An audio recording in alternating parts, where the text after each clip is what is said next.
Realities of a small town life. Sports and joy cut like a knife. Hot stove leading for chat. High school dreams and college stats. Wednesday morning tales unfold. Memories and news retold. Tune in B1039. Curry's voice in life's sweet line. Sheriff Miller by his side. Lively bluegrass. Hearts fly. Brought to you by Big Rapids Tire and also by Zot. It's time for Curries. We're not on FaceTime this morning, are we? Yeah, we are. Oh, we are? We're not on, no, we're not on Facebook. Right. We need Marianne here for that. Because I always wear my we're Zot on, sweater. Yeah, we're on a stream now. I always wear my Zot sweater on. There you go, yeah. That's our sponsor. We had a pretty good morning this morning at Curry, the mayor's table there. Conversation went like this. Al Lawson, an intruder one night at his house there, and he went outside looking for him and stuff. It was quite an eventful evening for him that evening. It was Red Baumick and Elaine's 50th anniversary party that he went to. And he got home. It was like 2 o'clock in the morning. His daughter came in the bedroom, and of course, Al and his wife were sleeping, and at least that's what we call it anyway, back in the day, sleeping. And they were awoken to this guy was had her window, and Al eventually caught the guy on top of the roof. It's a pretty good story. Well, he's a pretty good storyteller. Yeah, Alice. Well, yeah, he was a teacher. Well, he was my he was my advisor when I was in college. Tell us all, Brian, a little bit about Al. It's got to be a sports story in there. A sports story? Yeah, this is a sports. Oh, I don't know. You know, he had his asparagus. He had his Christmas trees. Always a pretty good talker. You know. Yeah. You know, he had a lot of stories, and never heard you when you talked back to him. You always had to go right up to him, and you know. Was he hard hearing then? Oh yeah, but it's gotten worse. But you know, he's a heck of a guy. He's you know, helped us move some furniture before with his trailer.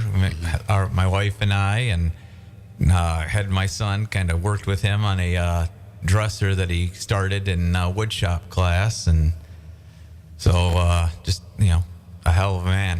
Yeah, you know, a lot of people will say to me, "Well, how do you know when are you considered local?" And I always tell the story about the guy that made a lot of money here, and then when he got retired, he left, and that happens to a lot of people that come and go out of this community. But Al Lawson's not one of those guys. No, comes from Hart. Pretty not a poor boy back in the day, but he didn't have much to start with, and he's a success story, American success story. Really, well, you know, he and Terry Nervin started the law enforcement academy at Ferris State. I don't know, 51 years ago or so. I think last year was the 50th anniversary of it. Oh, really? Yep. 73 it started then about? Yep. And then, I wonder how they got that started. Who asked them to start that, I wonder? I don't know, but they had Terry and Al did that, started that. I got my phone. Do you have your phone? You want me to call him? Yeah, call him and ask him. All right. We're going to, maybe somebody's calling you. Maybe that's him right there. No, that's not him. Oh, that's not him? Yeah. Probably somebody at jail, huh?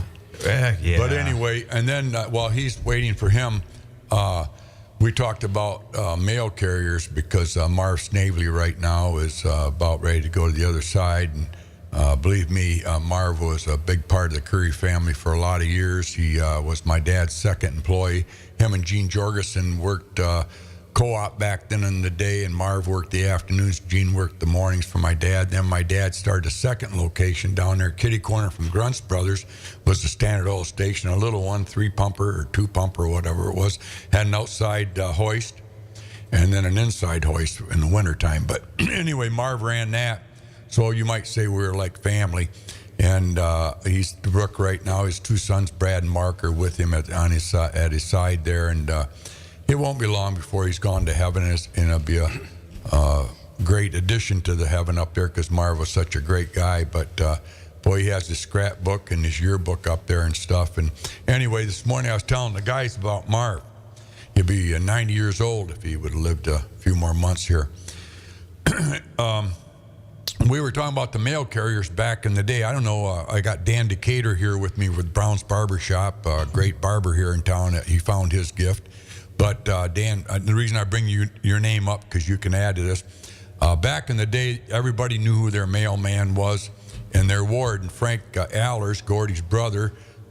He was a very good friend of ours, and one of the reasons was he was our mail carrier on the 5th Ward over there at the east side of Big Rapids for many, many years.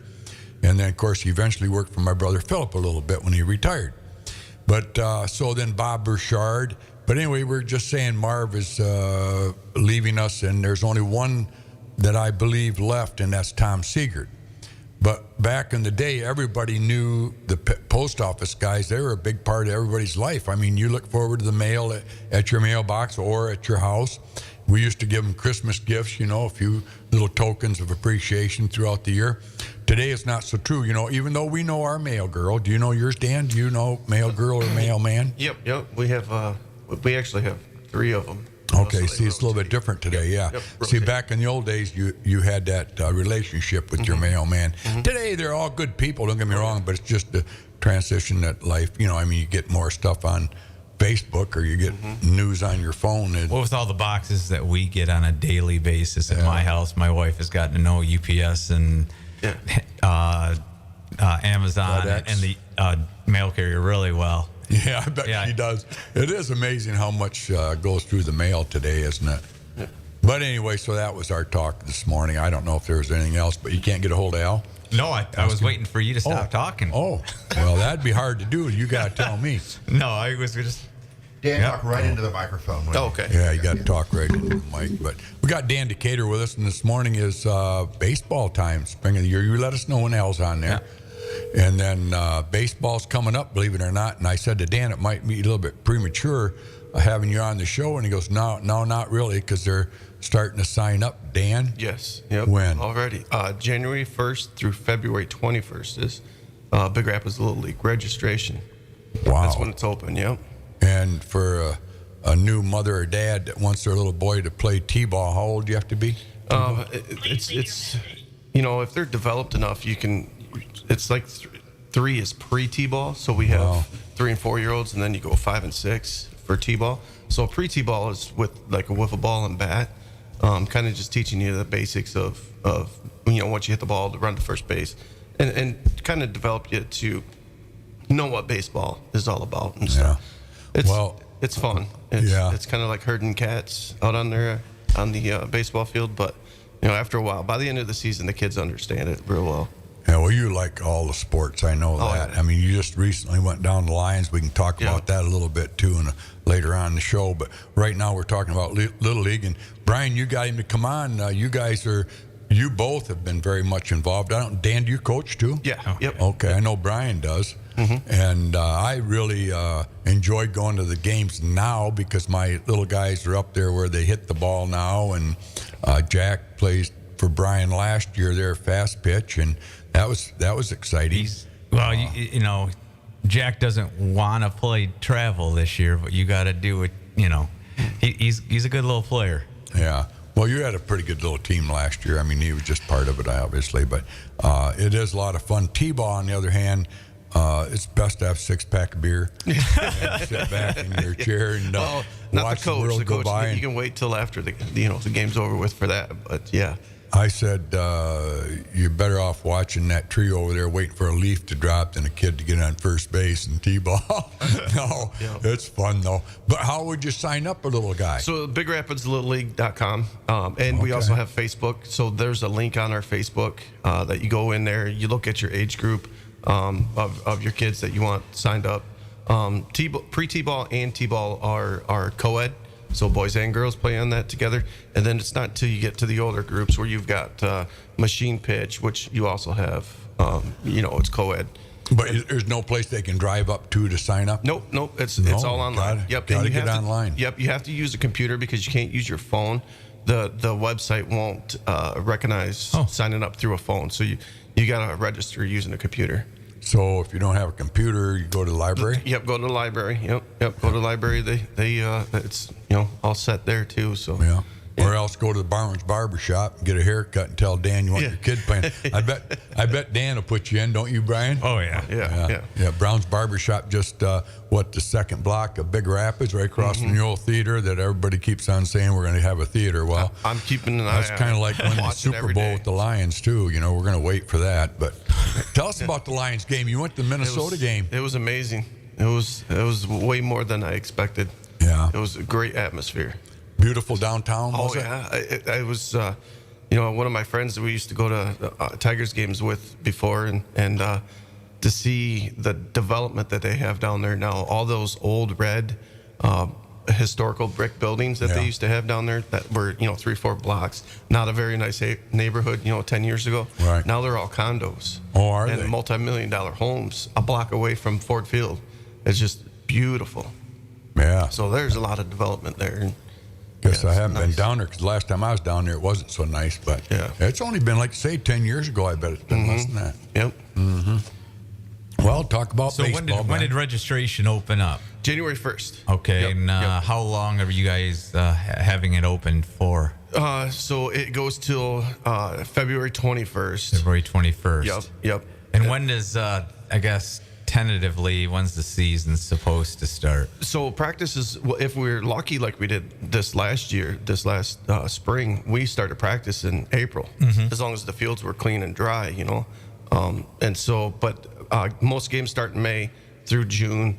Most of all of them are done before 4th of July week. Right. Because we don't usually do districts. So districts usually carries in over that 4th of July. And I guess why is that? Because when my older son was younger, we would play in districts, and we were going down to the Muskegon area, Reese Puffer, Whitehall, and those areas to play. I guess not knowing, my younger boy's playing now. Why is that? It was from what I understand, is that it came down to finances. It's really expensive to continue your insurance through that. When you get insurance for the year, you have a start date and an end date, and to carry it over for a week or two to go to districts, it's pretty expensive.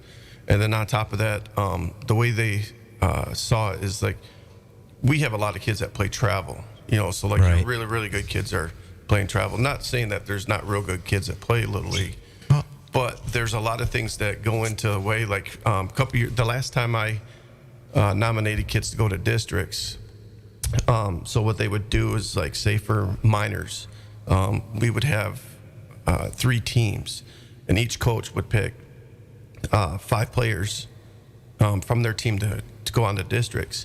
Well, I picked 5, and 3 or 2 could make it because they had prior plans for the summer. A lot of kids deal with 4-H during that week, especially at the fair. The second week after, the week after 4th of July is 4-H. So that's what really takes a lot of the kids away. So they just made sense that maybe we wouldn't carry that on, and so it just ended up happening that way. That's logical. Yeah. I know. We had some with my older boy, machine pitch. They did it there for a bit too, and we won it one year. Yeah. I think beat Reese Puffer, and I think the year before we had lost Reese Puffer, and that's another story down. I think the last time that they had a team from Big Rapids win, I think, was Dan Hatchew's. That was a year after, I think, with Levi in that group, and Cooper and Cooper Schuberg in that group, probably. Yeah. Yep. Yeah, because that was the year after my older son. But yeah, we and you talk about travel. I think travel's kind of put a dent in Little League. That wasn't always the case, but in the last 5 years, I've seen a little exodus from the Little League. People just doing the travel. Yes. Yep. And me myself, from my standpoint, this is just my personal opinion. I know, my older boy played travel ball, but we also did Little League too. And my reasoning for that is, on the travel team, he was just another player. Yeah, yeah. Whereas on Little League, he had an opportunity to kind of take more of that leadership role that I think, as development for young people is important. Absolutely. Yeah, and there's a lot of kids that do that. There's a lot of players that are on the teams that do both. They do Little League and travel. So travel, if you get it right. So like last year for our majors teams, we only played Tuesdays and Thursdays. So then it leaves you Friday, Saturday, Sunday open for travel teams. So the only difference is now is like for myself, I'll be in juniors and we'll play Monday, Wednesday, Friday. Right. So I'm assuming on Fridays, if I have anybody that's on travel that'll be on my juniors team, they'll be missing Friday. So it is what it is. I think that the development there, it's great. I encourage kids to play travel, especially if there's some kids. A lot of it comes down to whether or not the parents can get them to and from these games. If you go to Lansing for the weekend, driving back and forth, you got a 3-day hotel stay or a 2-day hotel stay. Right. Then if you don't like hotels, then you're buying a camper and you're setting up in a campground, and then that gets expensive.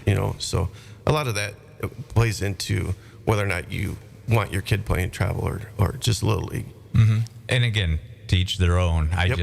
Myself, I think it's important to be able to have both aspects. Yes. I think you can learn from each of them, and I'm gonna continue to coach just because I enjoy it. So last year I helped Mark Schreiner out in majors. Cooper played majors, and then we had our travel team too.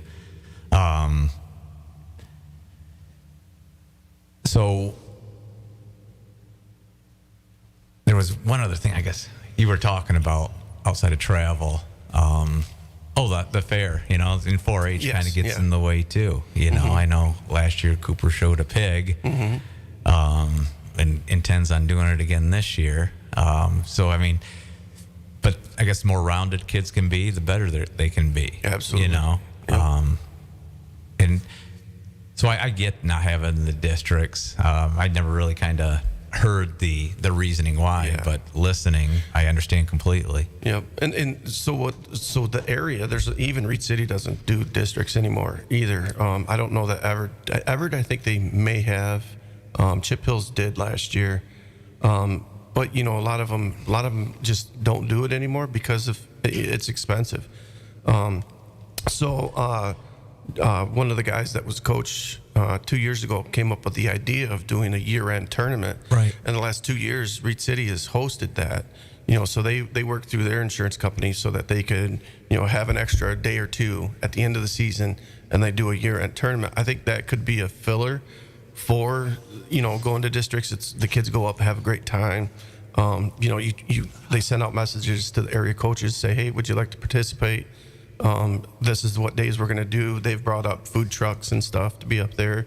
I think it's a good thing, and hopefully we can get something, solid to where that'll work at the end of the year, and maybe get like some trophies going too that could be passed around. Right, and keep it more local, I guess. Yeah. I said,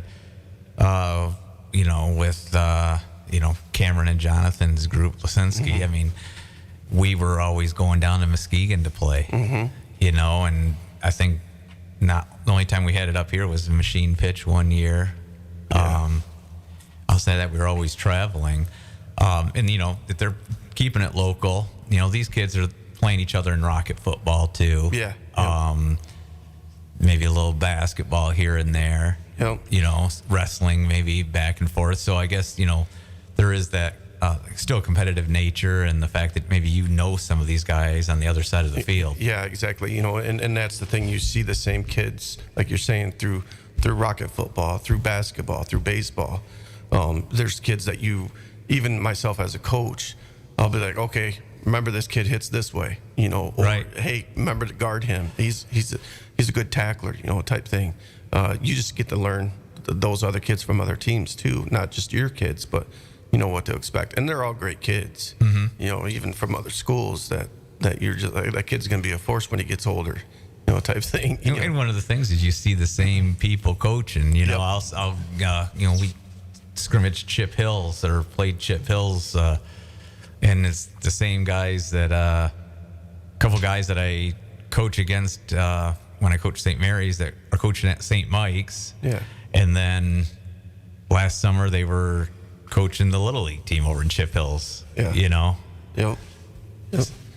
Yeah, good programs. I mean, it's fun. It's a blast. And like you said, you see same coaches coaching football and basketball and baseball, and it's just a good time. That's why I enjoy it. You know, not just making that relationship with the kids that you have.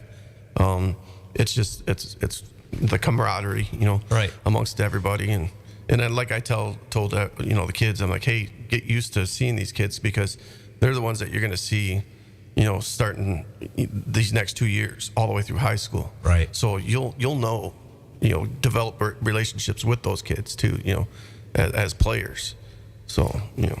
Well, we're going to take a little break here and thank our sponsors. You know, folks, if you're out there, I'm doing well. You don't have to call Curries, Bob. It's up to you now to follow up with that one, Bobby. 5 beers and Wow. the parents sitting next to you. I love this. What a town. I'm not reading them, my Bobby. No. You're calling your wife to come pick you up after the 5 beers. No. I bought tires. Okay. Go ahead, Oh, Bobby. she's on tires too from Big Rapids you go. Tires. Hey, this is Andrew from the Big Rapids Tire. Putting off winter, good idea for some, but in reality, pretty much impossible. And if you wait too long to get snow tires, you'll be saying, should have done it sooner. Dang it. or something slightly more harsh. Last thing you want is to be slipping and sliding, or even worse, delayed, because you can't get out of your driveway.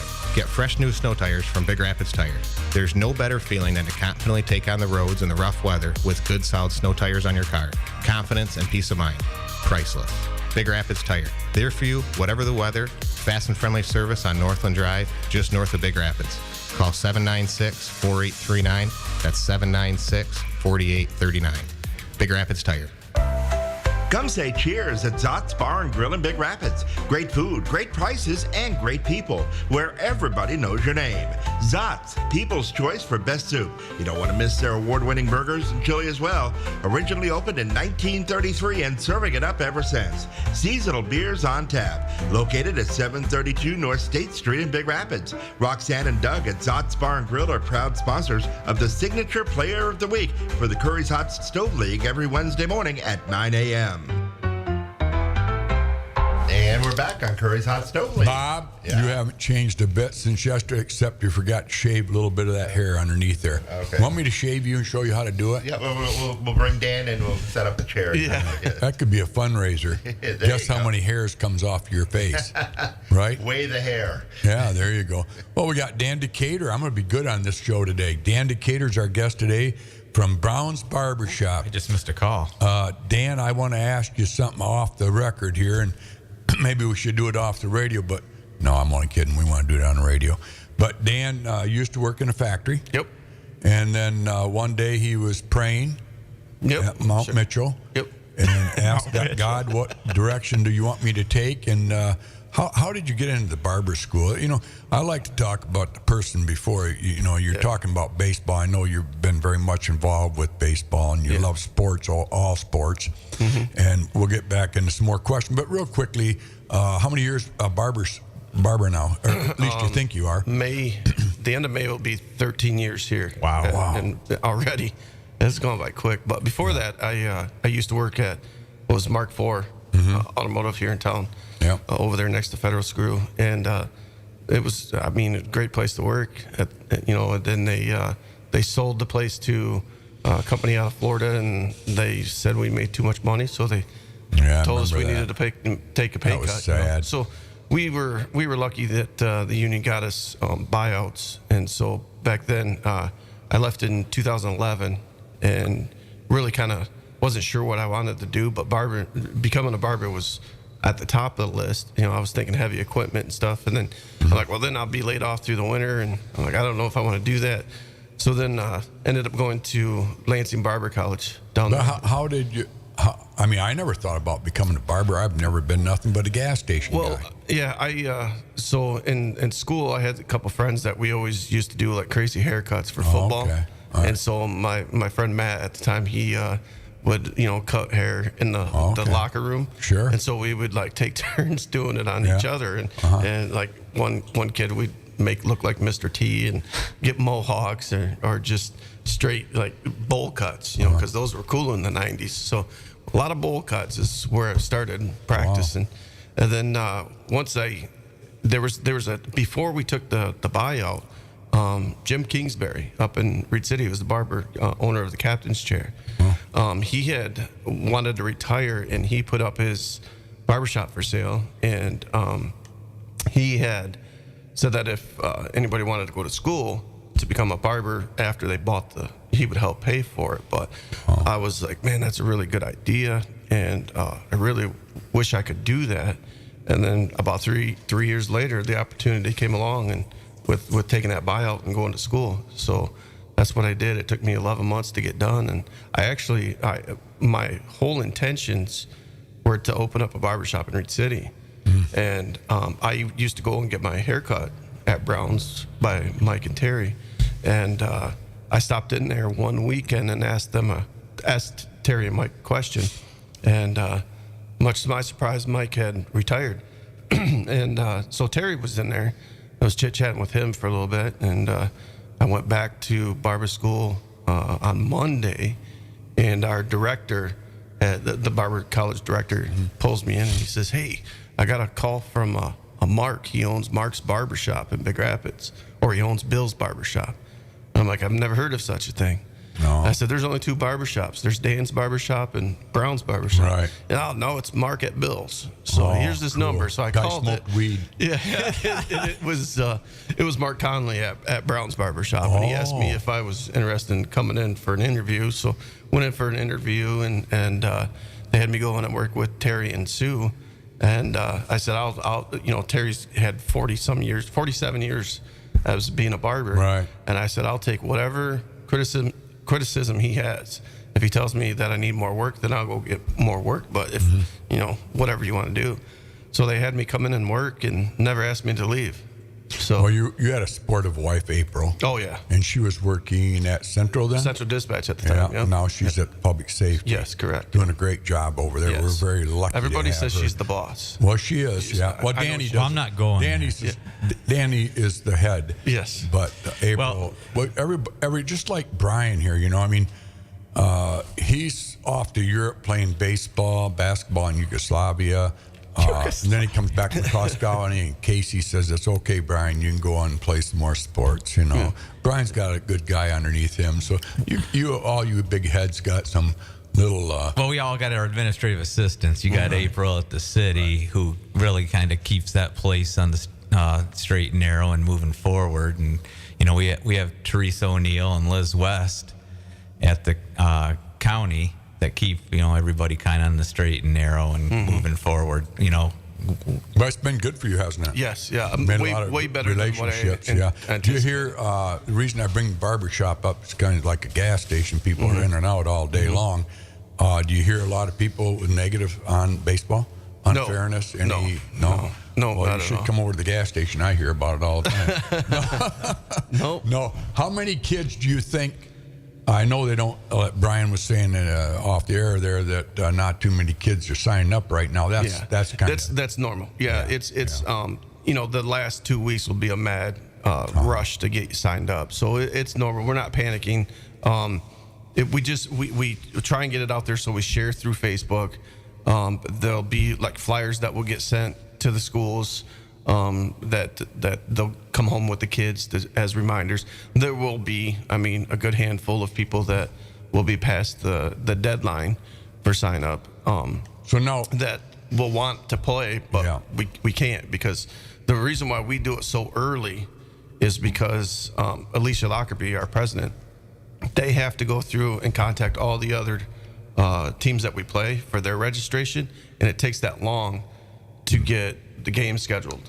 And she's got to make sure that like the fields are available, through the city, through the schools, all that type of stuff. How many kids are signing up? Like, let me go with what do you think, Brian?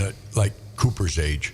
How old is that? 12. Well, Cooper's 11. All right. How many kids will sign up on that for that league? Well, last year, how many teams did we have in majors? Three. We had three teams in majors last year. Now that's the local, right? Yep. That's the local in Big Rapids. Now, we would travel up to Cadillac. We'd go out to Chip Hills, Reed City, maybe Morley Stanwood, Yep, Lakeview. Lakeview. Yep.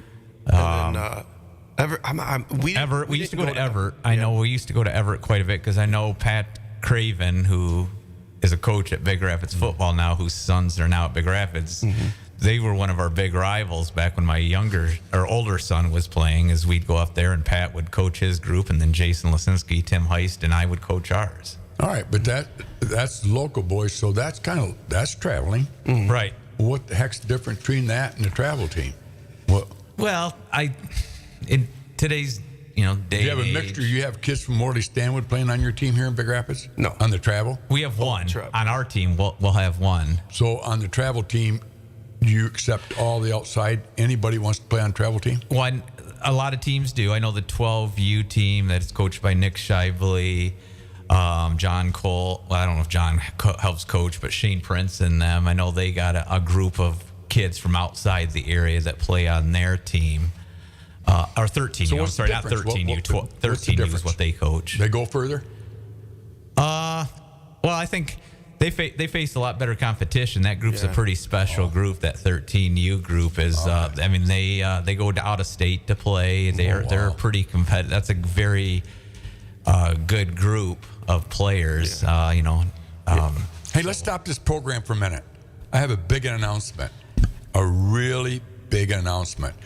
You see on my Facebook, I always say he was a great American. She was a great American lady, and this and that. I do. I'm a patriot. You know that. So anyway, the greatest news that's happened to Big Rapids in this past week is trivia. Brian, what's the greatest news? And that's an unfair question. Dan, do you know what the greatest news is? I'll tell you what the greatest news is. Josie, I call her Jose. Oh, yeah. Prince. Yeah. His accepted invitation, the first one that he's invited to be married to him, are Noah Brandt. Yeah.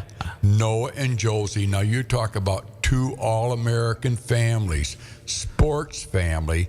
Ben Brandt, the father of Noah, was all-state football player at Manistee back in the day. He's quite old now. He's up in his 50s. Anyway, he was sought after by Michigan State. Did you know that for football? No, and he was. Know Ben. He's very humble. Ben's a humbled man, and he's probably going to give me heck for talking about him. But well, Cheryl's a hell of an athlete too. I was going to get to her, and not only that, but Cheryl is one of the most beautiful ladies in this town. Wears no makeup, wholesome-looking woman. I love her to death, and I love Jose's mother and dad. Just great people. But anyway, folks, I tell you what. For you folks that are down and out because Trump won, there is the sunshine, a ray of sunshine. We've got two of the most beautiful young people in Big Rapids. And hopefully they're going to have babies right away so we can see them play ball because they're both good athletes. That's funny you say that because when I saw that post, I think Josie posted it. Yeah. It's one of those things where as soon as you see it, you light up. I saw Shane this morning, her dad, and I was talking with Shane about it, and I said, as soon as I saw the post, I just lit up. It's one of those things because there's not a kid in the world that I think more of than Noah and Josie. I've known since she was a baby. Yeah. And like I told Shane, pretty good pedigree that the two of them are coming from. Well, I've got to get another hat, Bob. Do you know why? Because every couple that I put together, I put a feather in my hat. And I've got one hat already full from Kurt Dabowski, Kelly Curry, the Jillian Curry, and the Brennan Walsh, the Wright girl. I've got, I could go on and on. I won't bore you with it all. But do you know where Noah met my little Jose? At your station. Yeah, that's right. Jose was working for us. When I don't know, I think she came in to get a job when she was 16 years old. And I told Matt, I said, we got to hire her. And he goes, well, how do you know she's a good worker? I said, I don't, but she's got the most beautiful smile. And that's what you want greeting your customers. And I tell you, oh, my gosh, the guys just fell over for her. I mean, but Noah came in, and Noah, the Brandts are very good customers, very good friends of ours, more importantly. And Noah came in and saw those little beautiful eyes and that beautiful smile and fell in love with her. And I just wish them well. I hope they have what's important for her. She's real. Both of them. She is. Yeah, they're real. What you see is what you get, and they're good human beings. And I don't think you can find two better people to be with one another. Well, I don't know about that, Brian. I think you and Heather emulate about the best in Dan and April. Penny has gone way out of her element to get along with me, so she deserves better. But you guys have been good husbands and fathers and everything. But anyway, moving on. We're babbling. Going back to baseball. Yep. So traveling team's a little bit more intense. Yep. Good competition. Yeah. Yep. And so they want to get better. What good is that, though?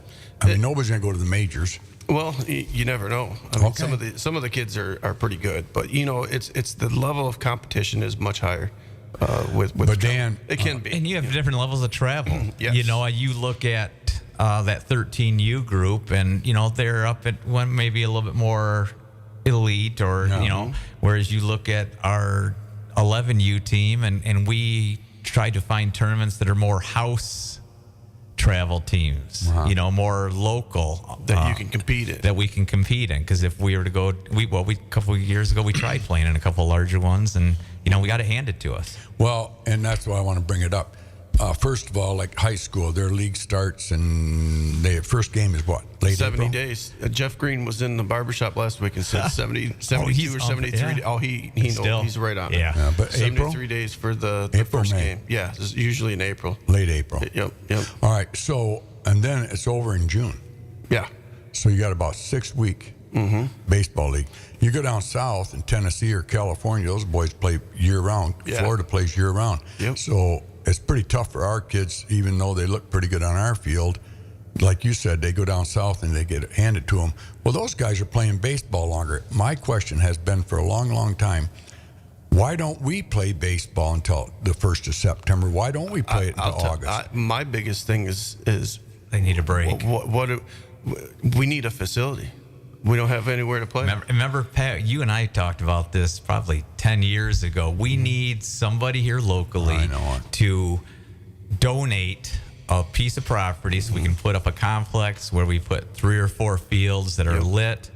At some point, if you really want to keep this game moving and doing that, we need that people to donate that piece of property so we can develop that and put a complex there. Yep. And it would be a moneymaker in the long run because you could host tournaments and that would bring people in. Yep. Right. And if you look at, like, say, the Meyer complex that they got down there in Rockford, Rockford area, you look how close that is to the expressway. Right. It's right there. And things develop around that too. So you can get your little restaurants or your gas stations. We talked about 18 Mile at one point. Being close to the expressway, and I know where there's a ton of land that could be used, and that's the airport. right. There's a lot of property out there that you could put a complex out there and you wouldn't even know it was there. Really? You can't. I mean, you would be able to see it, but there's a lot of property out there, and that's a fitting spot. It's easy to get to the freeway and on and off.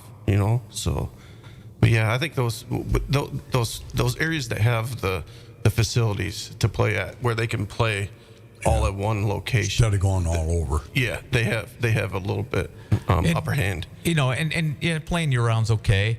But I've also been very big, whether our group, when we had our older boys again, we had a pretty special group back then, I think, with the players that we have. And a lot of them are still playing at the high school now, but we would always try to be done by the 1st of July so that families still had that time to be with one another.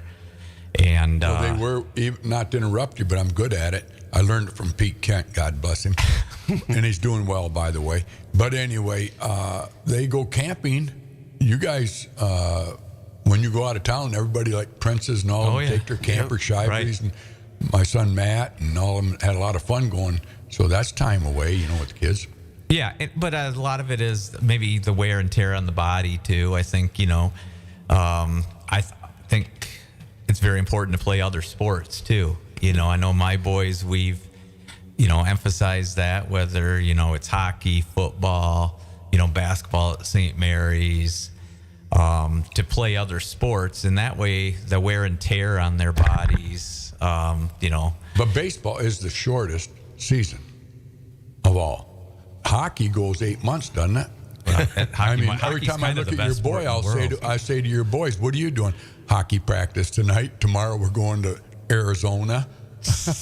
No, but I mean, hockey is a long sport. Hockey's a long sport, and you know what? Even we talk about right now. You know, my older boys kind of trying to get ready for baseball, doing some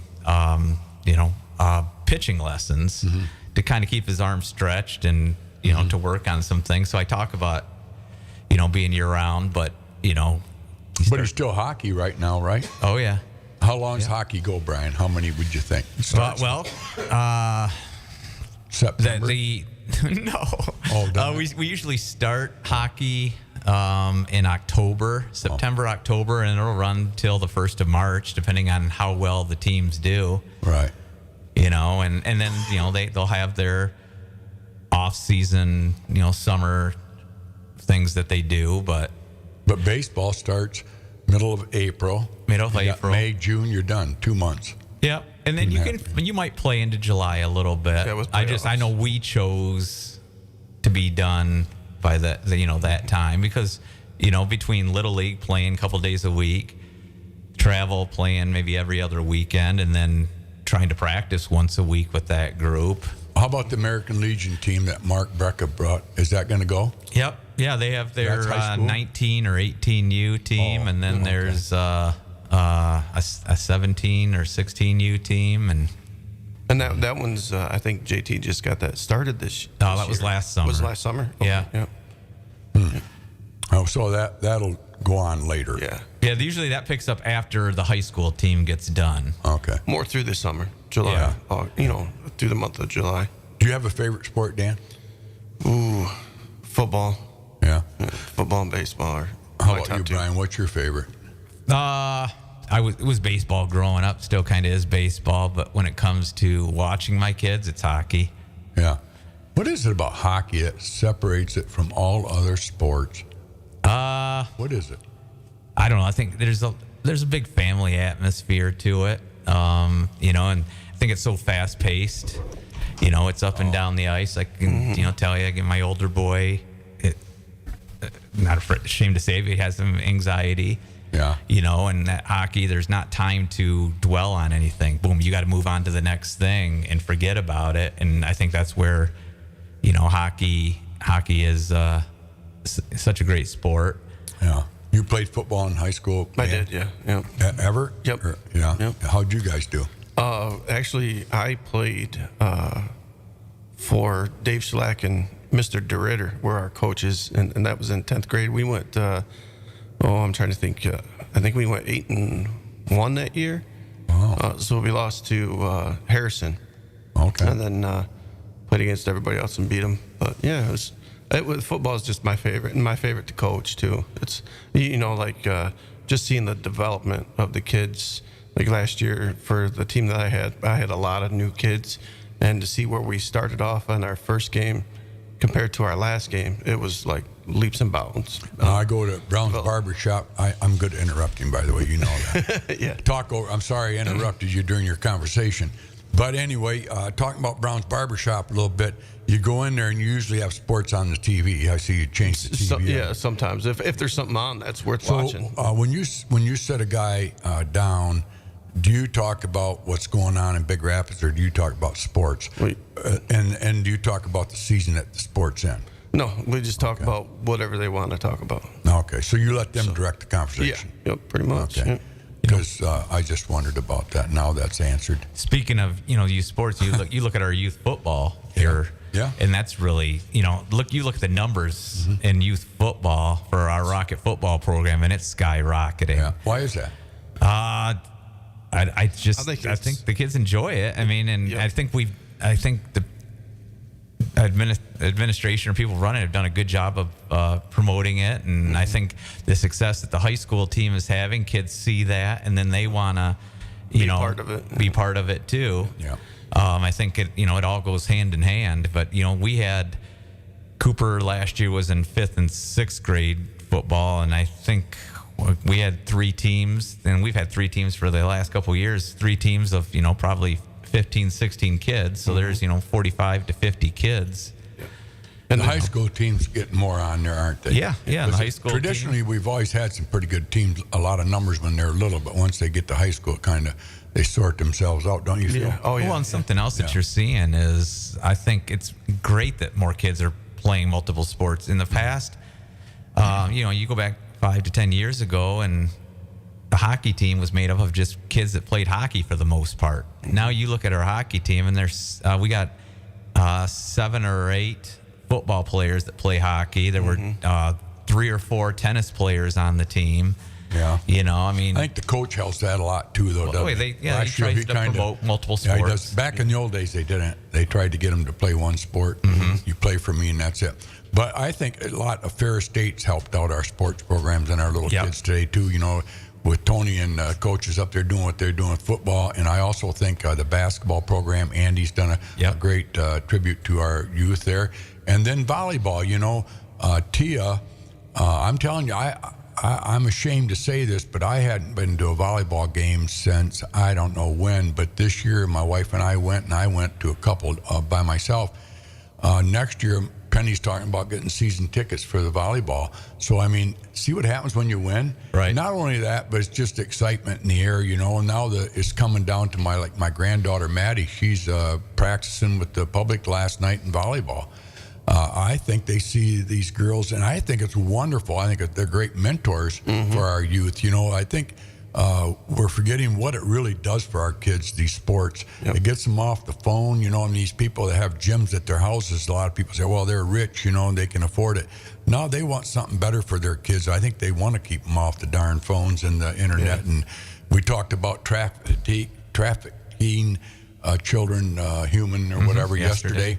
I mean, these phones aren't helping the matter of that, and of course it's actually doing it. But by sports, I think we're building a greater society. So folks, if you're out there, try to get your kid to play baseball. I mean, not try, just talk to them about it, and you'll see what it really does for them. It's not all about getting all hits all the time or catching that fly ball, but the camaraderie and the relationships that you'll build off of, and hopefully get into a different sport too, and multiple or whatever. I think part of the problem that, baseball has compared to maybe the past is it's such a fast-paced world, And I think that perception is out there that baseball is so slow-moving, and so kids, I think have maybe lost some interest in baseball compared to the football, hockey, basketball, where you're up and down.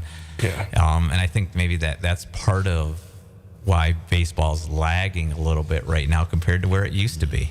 Well, I think it helps too. And the other factor is baseball is a slower sport, but if that little boy or little girl sees their grandpa and grandma out there, that helps them play. I mean, it makes their whole night, doesn't it? They look over, their parents are there. It's when these people don't show up to the game, they have nothing to look forward to out there. And, I know my grandkids, they look over at me when I'm there and just big smile if they get a hit or whatever. Little Owen, I remember last year, boy, he was just jumping up in the air. They got a hit the first base. I was really disappointed. I thought it was a home run, but they held him up at first. But I objected, of course. But no. Yeah. And the one thing too is that the coaches can make it fun.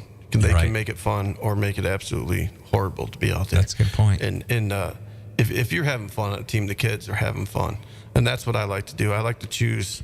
Have kids on my team that have good attitudes. I don't care if you got an ounce of talent versus the best kid on the league. If you've got a great attitude, I'll have you on my team. So and that makes these kids want to come back. It does. And there's kids that I've coached from football, for the last 4 years of football, that will go from football to basketball to baseball. And I'll have the same kids that I know. I'll actually look for them. Well, as long as they the got parents signed request up. you a lot of times, yes, because they're so happy, and the kids are so happy that the parents will come back and request you. And that's what's good about the little league is you can put, when you sign your kids up, you can request a coach, and a lot of times it's the kids are used to that coach, or if they've got a cousin or brother that will play too, to have them on the same team for transportation issues, because sometimes, if you're going to Cadillac, and you don't get out till 5 o'clock, and the game starts at 6. You got to have transportation and things like that help out a lot. So you can do requests for be on a specific coach's team. So. And see, part of the reason I got in coaching is, my dad worked second shift when I was younger. Never really was able to go to any of my things. He chose for a second shift because of supervisor position and to support the family. So I, made it, and it was important to me to coach my kids. Now, my kids will tell you, looking back, I think they appreciate that, but at the time, a little bit harder on them sometimes than other kids, because you want to, set that example. But sometimes they'll get upset with you, but they always want you there. Yeah, your boys, you've done a nice job. I should say your wife's done a nice job on your kids. I think Coop there handles you real well. He respects you, and he knows the position. And you hold the line there. Yeah, he does. And Cameron, he's just a great kid. Doing a real nice job with him. Same as you, Dan. You've done a nice job. That's why I said today's generation, everybody's saying how bad the world is. We have a great group of parents, and you guys, your age group right now, I think is doing a fantastic job. Yeah, there's a lot of really good parents out here. This community is just great. Yeah, I just absolutely love it. What do you think? Why do you like this community so much, Dan? What is it about it? Oh, man, that's kind of a hard question. It's just like it's more personable. You feel like you can pretty much talk to anybody about anything. It seems like to me like everybody knows everybody. So and everybody's there for everyone. Yeah, it's funny how kids will make the parents become friends of others. Oh yeah, their kids. Yep. Like you have kids that hang around these kids, like Lazinski's. I know you guys are real close, and you have kids close to their age, but not playing with each other, though, are they? Nope, they're in between. Yeah. Yep. So we have one. So like my son Logan's 13, Murphy's 14, then Evelyn's 12. So they're in between. Yeah. How about you, Brian? Same thing. You've met a lot of friends through your kids, haven't you? Oh yeah. I mean, and you look. We talked about baseball and hockey. I mean, yeah. We talked about whether it was Little League or travel baseball. It was Tim Heist, Jason Lasinski, John Osaski, and myself, and then Todd Dew from Reed City or John Zacco that would all, coach our kids. And then Jason and I would coach football together. Yeah. And just, yeah. I mean, it's and in hockey, I mean, John Osaski, Cameron will tell you his favorite coach ever is John Osaski. Yeah. Because he had him from a young age in baseball and hockey, and John Osaski is somebody that my son will always look up to. Yeah, you got a lot of friends. Back I always bring this up, but there was another question I had for you. But just like when you ran for sheriff, everybody was kind of concerned what was going on and what was being said. And I said he doesn't have to worry. I says he's not the only one running for sheriff. And they said, what do you mean by that? I said it's a community. Brian Miller is a community. He's made the right relationships. He's got the right people behind him, and they're all good people. They're all good Americans. And if you look at your friends, they are, and they got out and worked for their friend because of the relationship you made with them. What I was going to ask you in case yesterday, you both went to college here in the 90s. You both came from different schools. You both became very good friends, and then you stayed here. I was going to ask you guys that yesterday. I know it has nothing to do with Little League, but just in your own words, Brian, what enticed you and your wife? I know she worked for Rogers Funeral Home there. I knew her before you did, probably because she was getting her gas in the station back then. What enticed you guys to stay here? What did you see in Big Rapids because you got your education? You could have went anywhere. Could have went back to Jackson easily because of the relationships you had down there. Well, I had an opportunity and actually it was a lot tougher back then. Mm-hmm. Back in that early to mid 90s, it was pretty competitive when it came to law enforcement. Not so much anymore. So I got offered a job in Albion, just outside of Jackson. And then like a day or later, I think I got offered the job up here in Big Rapids. and I needed to get away from Jackson. I needed to step away and create a new life. And so, I took the job here, going to Ferris State. This community is very close knit. Everybody looks out for one another. Everybody cares about one another. Are things perfect? No, but they seldom are. But I don't think there's a better place that you can have, and I say Big Rapids, Mecosta County as a whole, to raise your family. It's a safe community. Everybody, knows one another. There's something to be said for having that a Midwestern feel to it. You go out bigger states, other bigger cities, and I think you kind of just become a number. And here, I think everybody is somebody. How about you, Bob? I always like to put Bob on the spot. He's good. Don't put me on the spot. I'm updating the computer. And You've been here. We got a few more minutes, and we're going to get off the air here. WBZX Big Rapids. Yeah, thanks, Bob. Well, what do you think about Big Rapids now that you've been here for 10 years? It's very nice. It's a nice small town. Reminds me of where I grew up. Oh, okay. People see New York, but where I was a rural part of New York. Yeah. There's a lot of potato farms. A lot of hardworking people, a lot of Polish immigrants, and that's the environment where I grew up. Yeah. Businesses were closed on Sunday. They had the blue laws back then. Yeah. And a few traffic lights, and then like Perry Avenue, we had Route 58. Route 58 was with all these big box stores came, and now it's a lot different town than where I grew up. So when I came out and saw that, I'm like, this is has an appeal. We have a lot of good young people. What do we need downtown, Dan? You're the barber of the downtown area. What could you see that would help us downtown? Getting that movie theater opened. Yeah. I think that there's a lot of opportunity there. I really do. I think so. We saw it close down during COVID. Yeah. And then it's been sitting there ever since. And hopefully with the new owners, everything goes their way and they can get it open, because I know that they'll do good there. There's a lot of people that ask about it. When's it opening? When's it opening? We get asked probably 5-6 times a week. What are they doing with it? And we say somebody bought it and plans are to open it back up. I just, once it gets going, I think it'll be good. And I think that the city's doing a very good job, I think, with getting these things in place for people.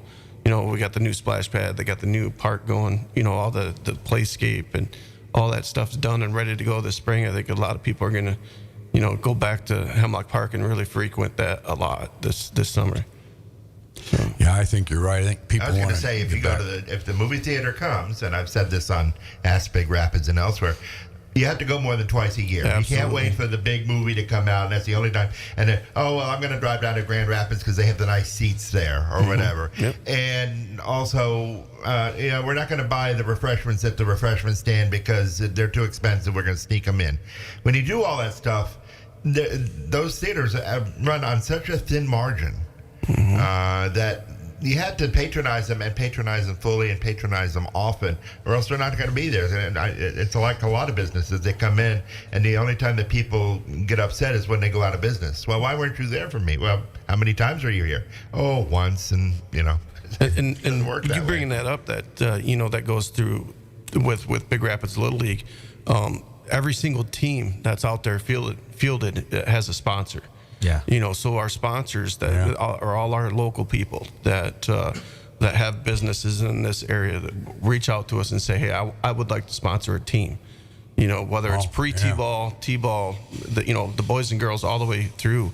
Right. And it's the same thing. It's like you don't see the big box stores throwing out money to sponsor. It's locals. Right. And if it wasn't for them, we wouldn't have Big Rapids Little League. We wouldn't. There's a lot of behind the scenes costs that go into it.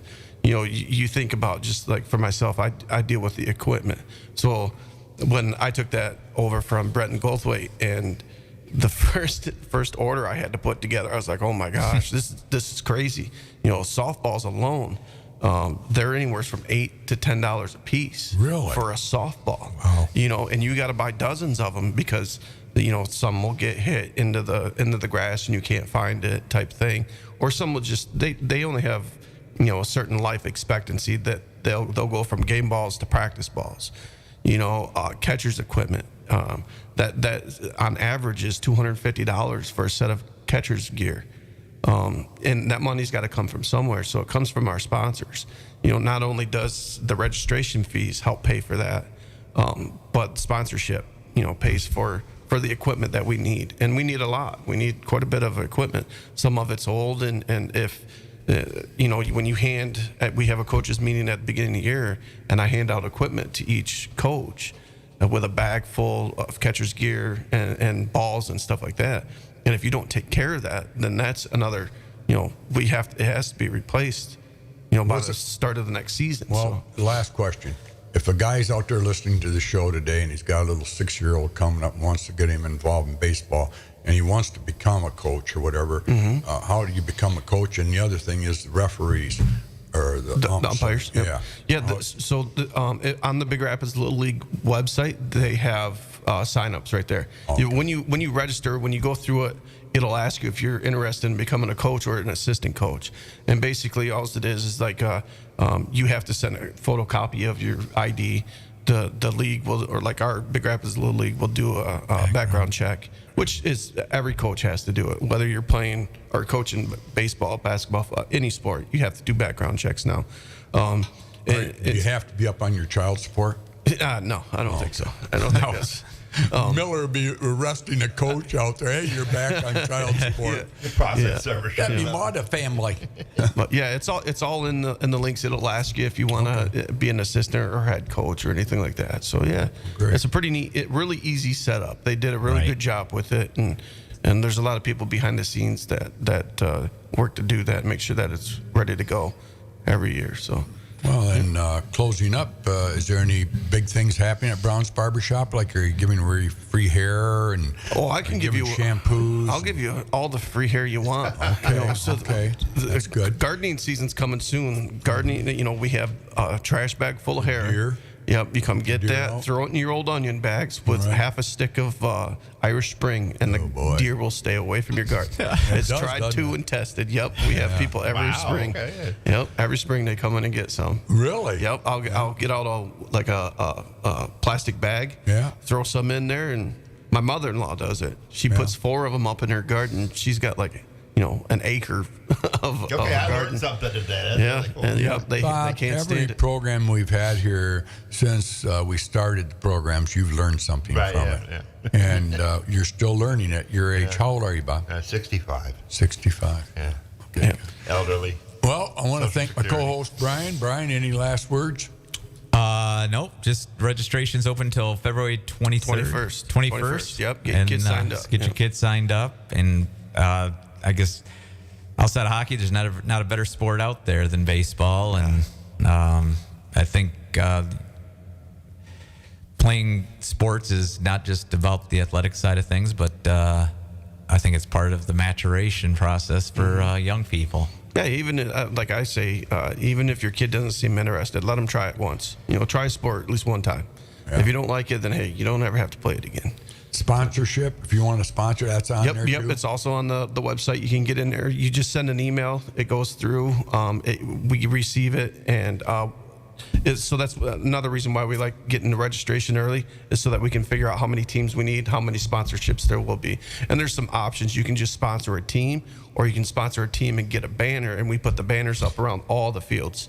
So, and you can specifically ask, say like, hey, my kid's going to be in minors, which will be played at like Brookside and Hillcrest and things like that. And you can ask for your sponsorship sign to be attached to those fields. So, yeah.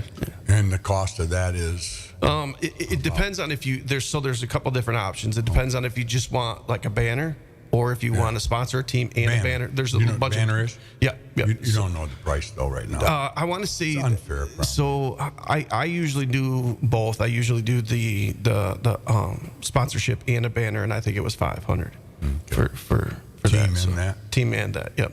Yeah. So then everybody on the team gets shirts with your Right. names on it and everything. So yeah. Well, thank you, Bob. Thank you. Jen must Thanks, not Dan. be listening You're this welcome. morning. Thanks She'd be for calling in by now saying, hey, come on, we got to get back to our regular program at 103.9 WBZX. Right. We want to thank you. God bless America. Thanks our special guest today, Dan Decatur, on the Little League Baseball. If you want more information, get on the website, dandecatur.com, play baseball, or stop at Brown's Barbershop. What's the address? 216 South Michigan. Very good. And if you want any more questions, that McCosta County Sheriff's Department, Brian's always in there welcoming everybody from the good and bad. That's right. There you go. God bless you, buddy. All right. B1039. Hey, this is Andrew from Big Rapids Tire. Putting off winter, good idea for some, but in reality, pretty much impossible. And if you wait too long to get snow tires, you'll be saying, Should have done it sooner. Dang it. or something slightly more harsh. Last thing you want is to be slipping and sliding, or even worse, delayed, because you can't get out of your driveway.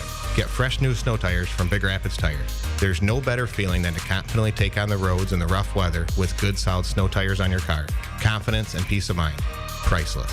Big Rapids Tire. There for you, whatever the weather. Fast and friendly service on Northland Drive, just north of Big Rapids.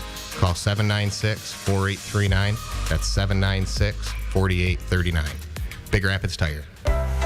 Come say cheers at Zott's Bar and Grill in Big Rapids. Great food, great prices, and great people, where everybody knows your name. Zott's, people's choice for best soup. You don't want to miss their award-winning burgers and chili as well. Originally opened in 1933 and serving it up ever since. Seasonal beers on tap. Located at 732 North State Street in Big Rapids. Roxanne and Doug at Zott's Bar and Grill are proud sponsors of the Signature Player of the Week for the Curries Hot Stove League every Wednesday morning at 9 a.m.